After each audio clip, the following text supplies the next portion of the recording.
ពេលមករដូវយើងមិនចូលចិត្តញ៉ាំអីផ្អែមហើយខ្ញុំគិតថាគ្រាប់ម្រុំហ្នឹងដូចជាចំណីយើងញ៉ាំដើម្បីយកជាតិផ្អែមទៅហើយណាមួយវាជួយឲ្យយើងហ្នឹងផឹកទឹកបានច្រើនទៀតចឹងនេះគ្រាប់ម្រុំហើយខ្ញុំដាក់ចូលមាត់ហើយខ្ញុំខាំឲ្យវាបែកហើយយើងទៅពីវាតិចទៅអាជាតិគ្រាប់ម្រុំហ្នឹងវាចាប់ផ្ដើមចេញមកក្នុងមាត់យើងហើយពេលហ្នឹងខ្ញុំនិយាយថាវាផ្អែមហើយវាចាប់ផ្ដើមផ្អែមខ្លាំងទៅហ្នឹងហើយចឹងខ្ញុំត្រូវផឹកទឹកតែបិទ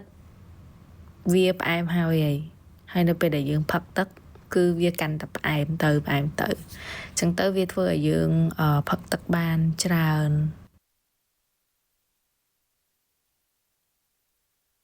មិនហ្នឹងខ្ញុំផឹកទឹកហើយនៅក្នុងមាត់ខ្ញុំនៅតែនៅមានជាតិផ្អែមនឹងជាប់នៅនឹង